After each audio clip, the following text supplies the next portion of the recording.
Now that I was left wholly to myself, I gave notice of my intention to quit the chambers in the temple as soon as my tenancy could legally determine, and in the meanwhile to underlet them.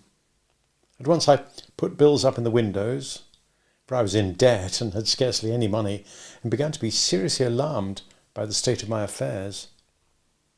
I ought rather to write that I should have been alarmed if I had had energy and concentration enough to help me to the clear perception of any truth beyond the fact that I was falling very ill.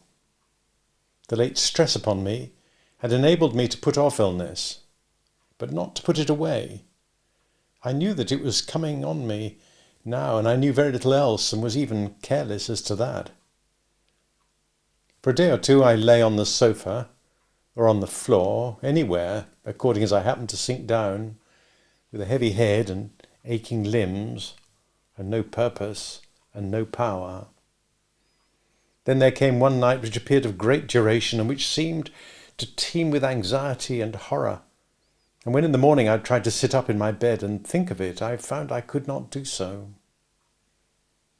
Whether I really had been down in Garden Court in the dead of the night, groping about for the boat that I supposed to be there, whether I had 2 or 3 times come to myself on the staircase with great terror, not knowing how I had got out of bed, whether I had found myself lighting the lamp, possessed by the idea that he was coming up the stairs and that the lights were blown out, whether I had been inexpressibly harassed by the distracted talking, laughing and groaning of someone, and had half suspected those sounds to be of my own making, whether there had been a closed iron furnace in a dark corner of the room, and a voice had called out over and over again that Miss Havisham was consuming within it.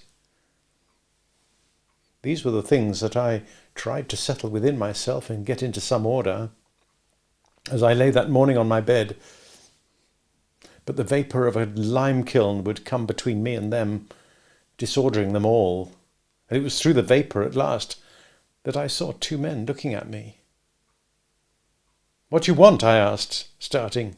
"I don't know you." "Well, sir," returned one of them, bending down and touching me on the shoulder, "this is a matter that you'll soon arrange, I dare say. But you're arrested." "What's the debt?" £123, 15 6. Jeweller's account, I think." "What's to be done?" "You'd better come to my house," said the man. "I keep a very nice house." I made some attempt to get up and dress myself. When I next attended to them, they were standing a little off from the bed, looking at me. I still lay there. "You see my state," said I. "I would come with you if I could, but indeed I'm quite unable. If you take me from here, I think I shall die by the way." Perhaps they replied or argued the point, or tried to encourage me to believe that I was better than I thought, for as much as they hang in my memory by only this one slender thread, I don't know what they did, except that they forbore to remove me. That I had a fever and was avoided, that I suffered greatly, that I often lost my reason, that the time seemed interminable, that I confounded impossible existences with my own identity, that I was a brick in the house wall, and yet entreating to be released from the giddy place where the builders had set me, that I was a steel beam of a vast engine clashing and whirling over a gulf, and yet that I implored in my own person to have the engine stopped and my part in it hammered off. That I passed through these phases of disease I know of my own remembrance, and did in some sort know at the time.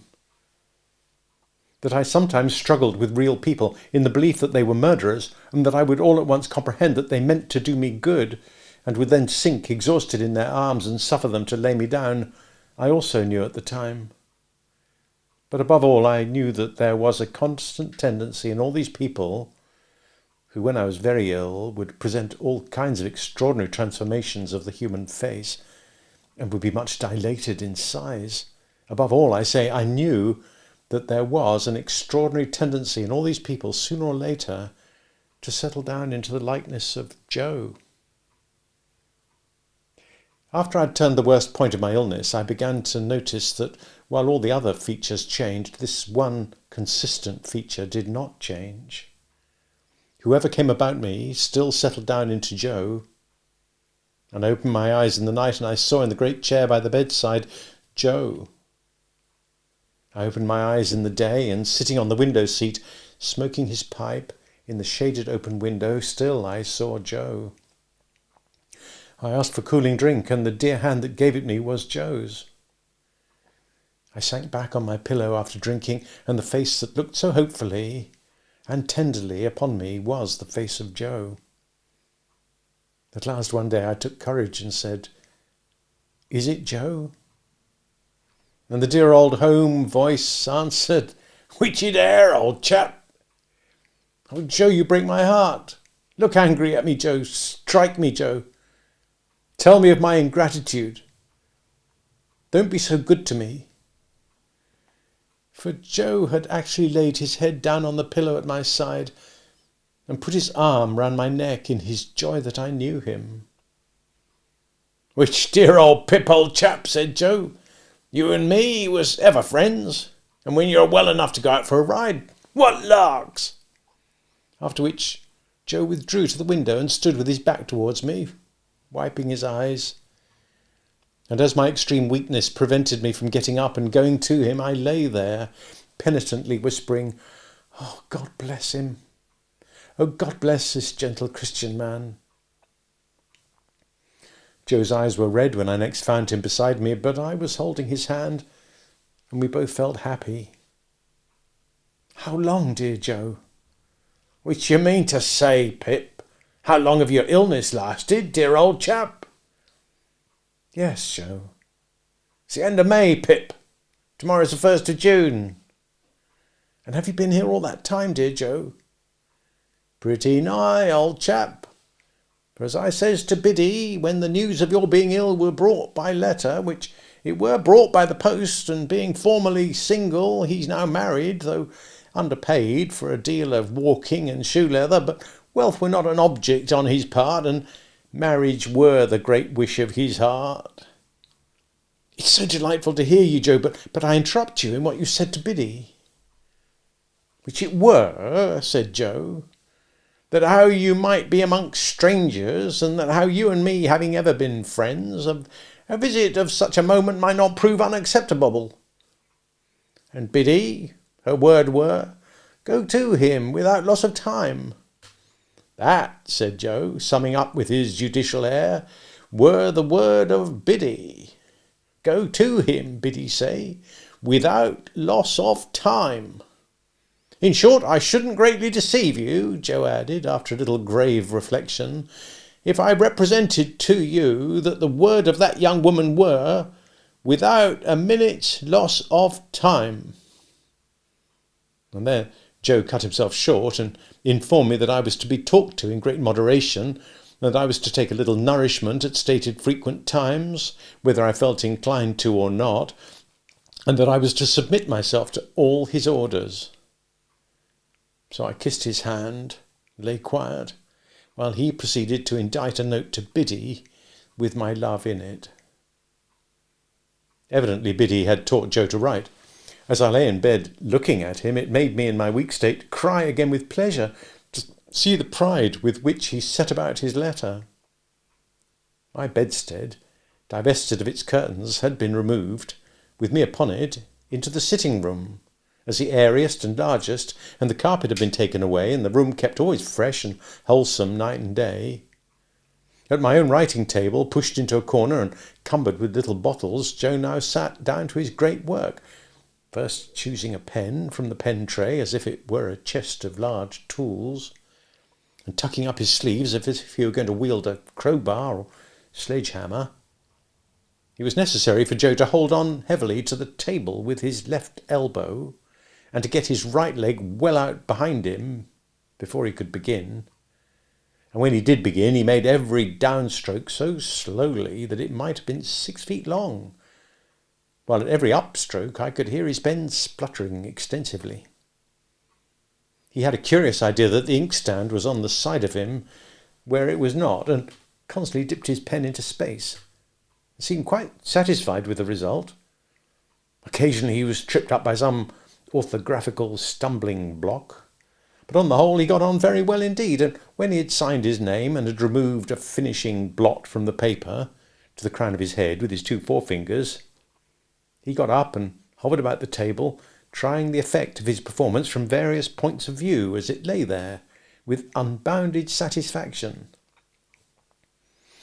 Not to make Joe uneasy by talking too much, even if I had been able to talk much, I deferred asking him about Miss Havisham until next day. He shook his head when I then asked him if she had recovered. "Is she dead, Joe?" "Why, you see, old chap," said Joe in a tone of remonstrance and by way of getting at it by degrees, "I wouldn't go so far as to say that, for that's a deal to say. But she ain't living, Joe?" "That's nigher where it is," said Joe. "She ain't living." "Did she linger long, Joe?" "Arter you was took ill, pretty much about what you might call, if you was to put to it, a week," said Joe, still determined on my account to come at everything by degrees. "Oh dear, Joe, have you heard what becomes of her property?" "Well, old chap," said Joe, "it do appear that she had settled the most of it, which I mean to say tied it up, on Miss Estella. But she had wrote out a little codleshell in her own hand a day or two afore the accident, leaving a cool 4,000 to Mr. Matthew Pocket. And why do you suppose, above all things, Pip, she left that cool 4,000 unto him?" "Because of Pip's account of him, the said Matthew."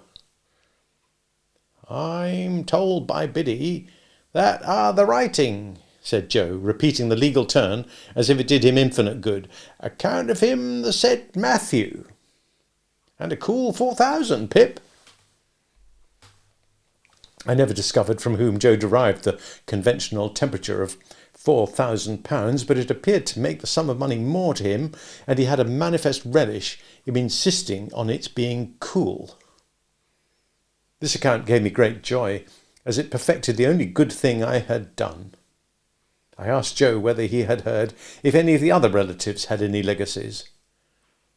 "Miss Sarah," said Joe, "she have £25 per annum for to buy pills, on account of being bilious. Miss Georgiana, she have £20 down. Mrs. What's the name of them wild beasts with humps, old chap?" "Camels?" said I, wondering why he could possibly want to know. Joe nodded. "Mrs. Camels," by which I presently understood he meant Camilla, "she have £5 for to buy rushlights to put her in spirits when she wake up in the night." The accuracy of these recitals was sufficiently obvious to me to give me great confidence in Joe's information. "And now," said Joe, "you ain't that strong yet, old chap, that you can take in more, nor one additional shovelful to-day. Old Orlick's, he's been a-busting open a dwelling-house." "Whose?" said I. "Not, I grant you, but what his manners is given to blusterous," said Joe apologetically. "Still, an Englishman's house is his castle, and castles must not be busted, except when done in wartime. And whatsomever the fallings on his part, he were a corn and a seedsman in his heart." "Is it Pumblechook's house that has been broken into, then?" "That's it, Pip," said Joe. "And they took his till, and they took his cash-box, and they drinked his wine, and they partook of his victuals, and they slapped his face, and they pulled his nose, and they tied him up to his bedpost, and they give him a dozen, and they stuffed his mouth full of flowering annuals to prevent his crying out. But he knowed Orlick, and Orlick's in the county jail." By these approaches we arrived at unrestricted conversation. I was slow to gain strength, but I did slowly and surely become less weak, and Joe stayed with me, and I fancied I was little Pip again. For the tenderness of Joe was so beautifully proportioned to my need that I was like a child in his hands. He would sit and talk to me in the old confidence and with the old simplicity and in the old unassertive protecting way, so that I would half believe that all my life, since the days of the old kitchen, was one of the mental troubles of the fever that was gone. He did everything for me except the household work, for which he had engaged a very decent woman after paying off the laundress on his first arrival. "Which I do assure you, Pip," he would often say, in explanation of that liberty, "I found her a-tapping the spare bed like a cask of beer and drawing off the feathers in a bucket, for sale, which she would have tapped your next and drawed it off with you a-laying on it, and was then carrying away the coals gradually in the soup tureen and vegetable dishes, and the wine and spirits in your Wellington boots."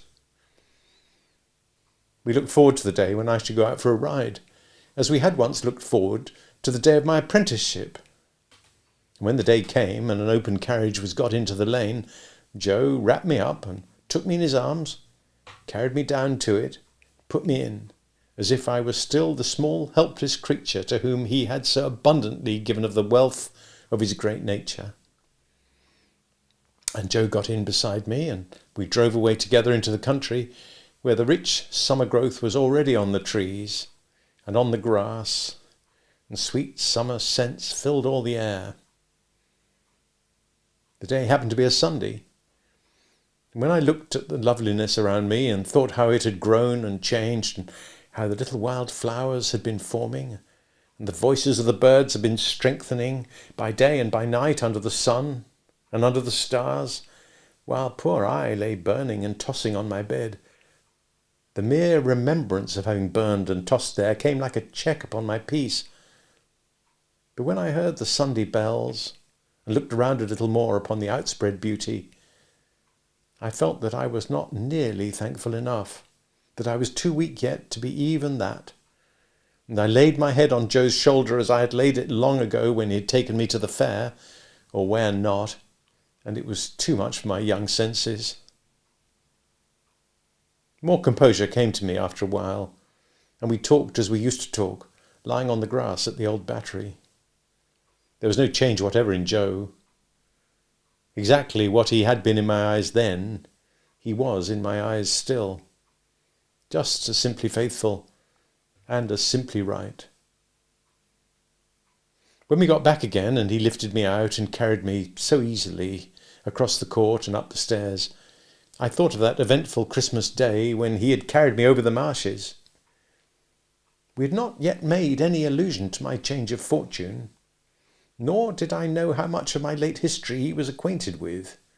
I was so doubtful of myself now, and put so much trust in him, that I could not satisfy myself whether I ought to refer to it when he did not. "Have you heard, Joe?" I asked him that evening, upon further consideration, as he smoked his pipe at the window, "who my patron was?" "I heard," returned Joe, "as it were not Miss Havisham, old chap." "Did you hear who it was, Joe?" "Well, I heard as it was a person was sent the person what give you the banknotes at the Jolly Bargeman, Pip." "So it was." "Astonishing," said Joe, in the placidest way. "Did you hear that he was dead, Joe?" I presently asked, with increasing diffidence. "Which? Him as sent the banknotes, Pip?" "Yes." "I think," said Joe, after meditating a long time and looking rather evasively at the window seat, "as I did hear tell that how he were something or another in a general way in that direction." "Did you hear anything of his circumstances, Joe?" "Oh, not particular, Pip." "If you'd like to hear, Joe," I was beginning, when Joe got up and came to my sofa. "Look-'ee here, old chap," said Joe, bending over me. "Ever the best of friends, ain't us, Pip?" I was ashamed to answer him. "Very good, then," said Joe, as if I had answered. "That's all right, that's agreed upon. Then why go into subjects, old chap, which as betwixt two sets must be for ever unnecessary? There's subjects enough as betwixt two sets without unnecessary ones. Lord, to think of your poor sister and her rampages. And don't you remember Tickler?" "I do indeed, Joe." "Look here, old chap," said Joe. I'd done what I could to keep you and Tickler in sunders, but my power were not always fully equal to my inclinations. For when your poor sister had a mind to drop into you, it were not so much, said Joe in his favourite argumentative way, that she dropped into me too, but I put myself in opposition to her. But she dropped into you always heavier for it. I noticed that. It ain't a grab at a man's whisker, not yet a shake or two of a man, to which your sister was quite welcome, that had put a man off from getting a little child out of punishment. But when that little child is dropped into heavier for that grab a whisker or shaking, then that man naturally up and says to himself, where is the good as you are a-doing? I grant you I see the harm, says the man, but I don't see the good. I call upon you, sir, therefore, to point out the good. The man says, I observed, as Joe waited for me to speak. The man says, Joe assented. Is he right, that man? Dear Joe, he's always right. Well, old chap, said Joe, then abide by your words.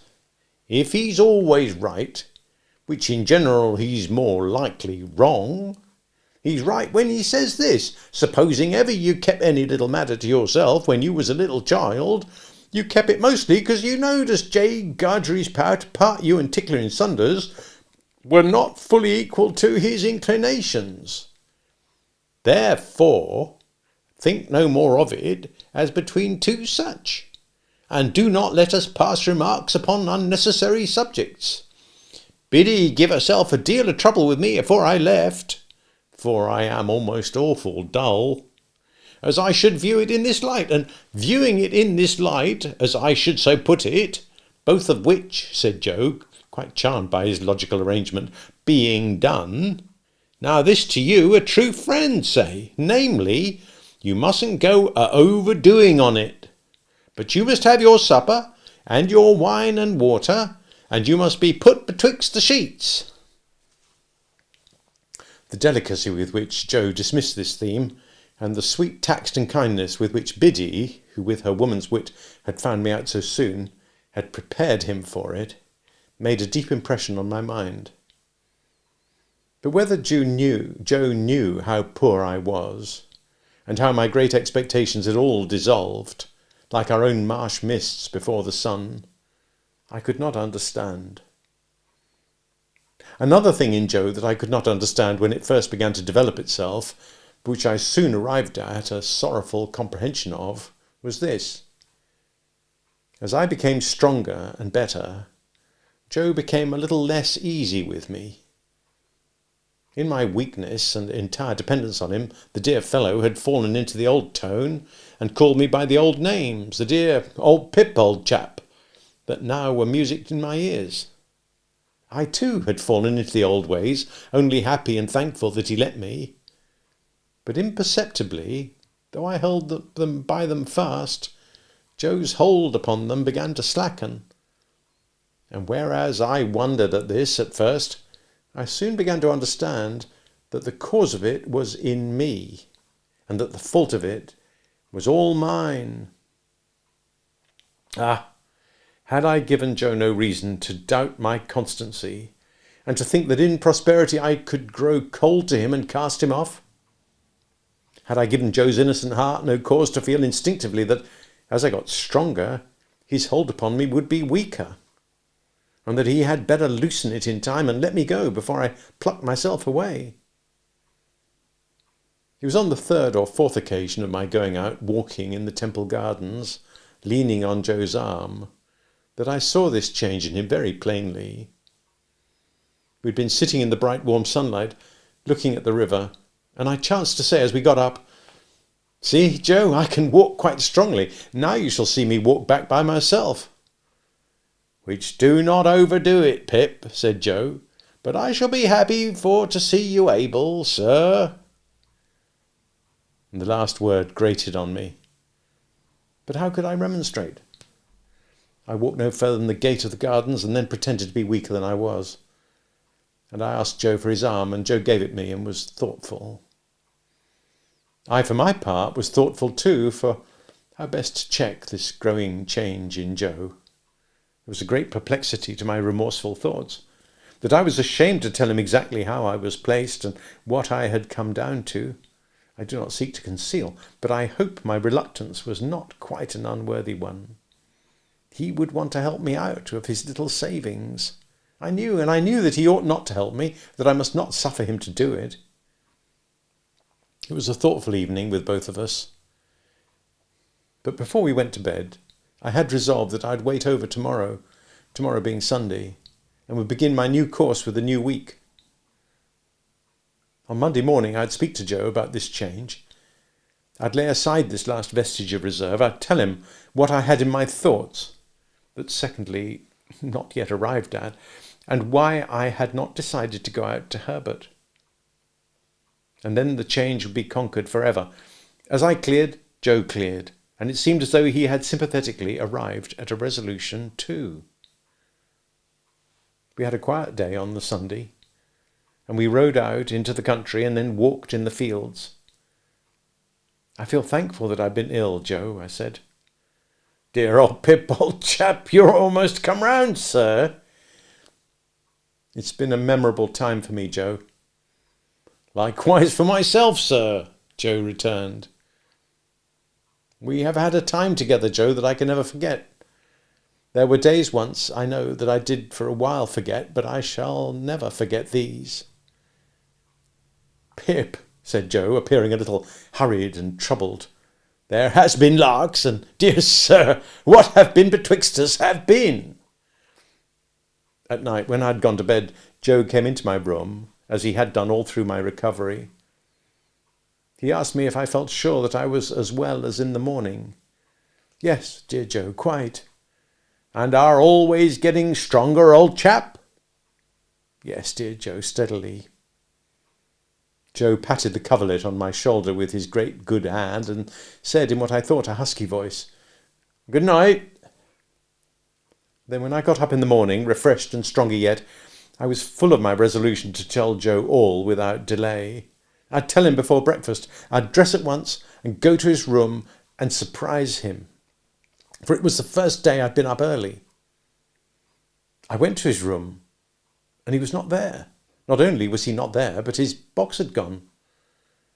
I hurried then to the breakfast table and found a letter. These were its brief contents. Not wishful to intrude, I have departed, for you are well again, dear Pip, and will do better without J.O. P.S. Ever the best of friends. Enclosed in the letter was a receipt for the debt and costs on which I had been arrested. Down to that moment, I had vainly supposed that my creditor had withdrawn or suspended proceedings until I should be quite recovered. I had never dreamed of Joe's having paid the money, but Joe had paid it, and the receipt was in his name. What remained for me now but to follow him to the dear old forge, and there to have out my disclosure to him and my penitent remonstrance with him, and there to relieve my mind and heart of that reserved secondly, which had begun as a vague something, lingering in my thoughts, and had formed into a settled purpose. The purpose was that I would go to Biddy, that I would show her how humbled and repentant I came back, and I would tell her how I had lost all I once hoped for, that I'd remind her of our old confidences in my first unhappy time. Then I would say to her, Biddy, I think you once liked me very well, when my errant heart, even while it strayed away from you, was quieter and better with you than it ever has been since. If you can only like me half as well once more, if you can take me with all my faults and disappointments on my head, if you can receive me like a forgiven child, indeed I am as sorry, Biddy, and have as much need of a hushing voice and a soothing hand, I hope I am a little worthier of you than I was. Not much, but a little. And Biddy, it shall rest with you to say whether I shall work at the forge with Joe, or whether I shall try for any different occupation down in this country, or whether we shall go away to a distant place where an opportunity awaits me, which I set aside when it was offered until I knew your answer. And now, dear Biddy, if you can tell me that you will go through the world with me, you will surely make it a better world for me, and me a better man for it. And I'll try hard to make it a better world for you. Such was my purpose. After 3 days more of recovery, I went down to the old place to put it in execution, and how I sped in it is all I have left to tell.